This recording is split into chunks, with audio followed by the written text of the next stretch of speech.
Hello நண்பர்களே, இன்றைய எபிசோடில் நடக்கப் போகும் சம்பவங்கள் குடும்ப உறவுகளையும், மறைத்து வைக்கப்பட்ட உண்மைகளையும், நம்பிக்கையையும், துரோகத்தையும் சுற்றி நகரும் வகையில் மிகவும் பரபரப்பாக அமைந்திருக்கின்றன. கதையின் தொடக்கத்திலேயே ஐஸ்வர்யா மிகவும் மனவேதனையுடன் தனியாக அமர்ந்து கண்ணீர் சிந்திக் கொண்டிருக்கிறார். அந்த நேரத்தில் சேது அங்கு வருகிறார். ஐஸ்வர்யாவின் முகத்தில் இருக்கும் வேதனையை பார்த்ததும் என்ன நடந்தது என்று கேட்கிறார்.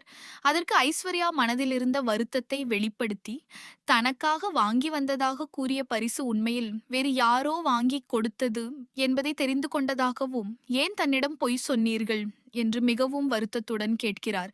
நீங்கள் உங்கள் மனசார 100 ரூபாய்க்கு கூட ஒரு சேலை வாங்கி கொடுத்திருந்தால் அது எனக்கு பெரிய சந்தோஷமாக இருந்திருக்கும். ஆனால் மற்றவர்கள் வாங்கிக் கொடுத்ததை உங்கள் பேரில் கொடுத்தது எனக்கு மிகவும் காயப்படுத்தியது என்று கண்ணீருடன் பேசுகிறார். இதைக் கேட்ட சேது தான் செய்த தவறை உணர்ந்து இனிமேல் எந்த பொய்யும் சொல்ல மாட்டேன் என்று கூறி உடனே அவரை அழைத்து சென்று தனது விருப்பப்படி ஒரு புதிய சேலையை வாங்கிக் கொடுக்கிறார். அந்த சிறிய அன்பு ஐஸ்வர்யாவை மகிழ்ச்சியடையச் செய்கிறது. இருவரும் வீட்டிற்கு திரும்பிய பிறகு, இப்போது நான் மிகவும் சந்தோஷமாக இருக்கிறேன் என்று ஐஸ்வர்யா மகிழ்ச்சியுடன் பேசி, நண்பர்களே, உங்களுக்கும் தமிழ்செல்வி மற்றும் சேதுபதியை பிடிக்கும் என்றால் இப்போதே இந்த வீடியோவிற்கு ஒரு லைக் செய்து சேனலை கண்டிப்பாக சப்ஸ்கிரைப் செய்யுங்கள். கொண்டிருக்கும் வேளையிலே திடீர்னு ஒரு மர்மமான தொலைபேசி அழைப்பு வருகிறது. அதை அவர் உடனே துண்டித்து விடுகிறார். ஆனால் மீண்டும் மீண்டும் அதே எண்ணிலிருந்து அழைப்பு வருவதால் சேது அதை கவனித்து, யார் அழைக்கிறார்கள் என்று போய் பேசிவிட்டு வா என்று சொல்கிறார். இதுவே அடுத்த பெரிய திருப்பத்திற்கு வழி அமைக்கிறது. வீட்டை விட்டு சற்று வெளியே சென்ற ஐஸ்வர்யா யாரும் தன்னை பார்க்கிறார்களா என்று சுற்றி நோக்கி மிகவும் பதட்டத்துடன் அந்த அழைப்பை ஏற்கிறார். ஆனால் அவருக்கு தெரியாமல் அருகில் கருப்பு நின்று கொண்டிருந்தார். ஐஸ்வர்யா பேசும் ஒவ்வொரு வார்த்தையும் அவருடைய காதில் விழுகிறது. எனக்கு இனிமேல் போன் செய்யாதே என்று எத்தனை முறை சொன்னேன். நான் இப்போது வேறு வாழ்க்கையில் இருக்கிறேன். மீண்டும் மீண்டும் ஏன் என்னை தொந்தரவு செய்கிறாய் என்று ஐஸ்வர்யா கோபமாக பேசுகிறார். அதற்கு எதிர்முனையில் இருக்கும் நபர், நான் கேட்டதை கொடுத்துவிட்டால் இனிமேல் உன் வாழ்க்கையில குறுக்கிட மாட்டேன்.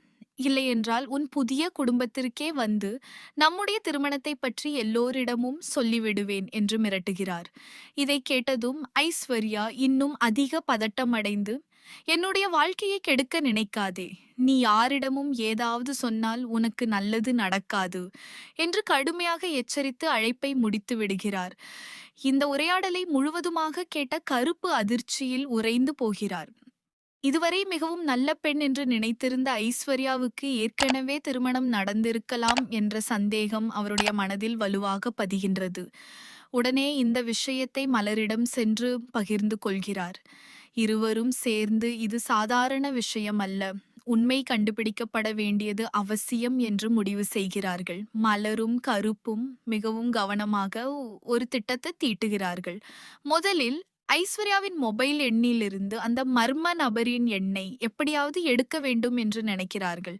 அதுக்காக சரியான சந்தர்ப்பத்தை காத்திருக்கிறார்கள். சில நேரத்தில் ஐஸ்வர்யா குளியலறைக்கு செல்கிறார். அந்த நேரத்துல சேது குழந்தையுடன் விளையாடிக் கொண்டிருக்கிறார். இதை வாய்ப்பாக பயன்படுத்திய கருப்பு ஐஸ்வர்யாவின் மொபைலை எடுத்து மலரிடம் கொடுக்கிறார். மலர் வேகமாக அந்த எண்ணை குறிப்பெடுத்து மீண்டும் மொபைலை பழைய இடத்தில் வைத்து விடுகிறார். பிறகு இருவரும் சேர்ந்து அந்த எண்ணிற்கு அழைத்து குரலை மாற்றி பேசுகிறார்கள். எதிரில் இருந்த நபர் சந்தேகப்படாமல் பேச ஆரம்பிக்கிறார். சில நிமிடங்களில் அவர், நம்முடைய திருமண புகைப்படங்கள் எல்லாம் என்னிடம் இருக்கின்றன என்று கூறி பல புகைப்படங்களை அனுப்பிவிடுகிறார். அந்த புகைப்படங்களை பார்த்த மலரும் கருப்பும் அதிர்ச்சியில் பேச முடியாமல் போகிறார்கள். பதிவு திருமணம் நடைபெற்ற புகைப்படங்கள், இருவரும் ஒன்றாக எடுத்துக்கொண்ட படங்கள் என அனைத்தும் தெளிவாக இருந்தன. இப்பொழுது உண்மை முழுமையாக கையில் கிடைத்து விட்டதாக அவர்கள் நினைக்கிறார்கள். இந்த விஷயத்தை மறைத்து வைப்பது சேதுவின் வாழ்க்கைக்கு மிகப்பெரிய அநியாயமாக இருக்கும் என்பதால் உடனே குடும்பத்தினர் அனைவரையும் ஒன்றாக கூட்டி உண்மையை வெளிப்படுத்த வேண்டும் என்று முடிவு செய்கிறார்கள். அந்த மாலை வீட்டில் இருந்த அனைவரும் மண்டபத்தில் ஒன்று கூடுகிறார்கள். ஏன் திடீரென்று அனைவரையும் அழைத்திருக்கிறீர்கள் என்று கேட்க, கருப்பு மிகவும் அமைதியாக ஆனால் உறுதியான குரலில் பேச ஆரம்பிக்கிறார். இன்று நான் சொல்லப்போகும் விஷயம் இந்த குடும்பத்தின் எதிர்காலத்தை மாற்றக்கூடியது. சேதுவின் வாழ்க்கை எனக்கு மிகவும் முக்கியம். அதனால்தான் எல்லோரையும் இங்கே அழைத்திருக்கிறேன் என்று கூறுகிறார். அனைவரும் குழப்பத்துடன் ஒருவரை ஒருவர் பார்த்து கொண்டிருக்கிறார்கள். சேதுவும், "என்ன மாமா, என்ன விஷயம்?" என்று கேட்கிறார்.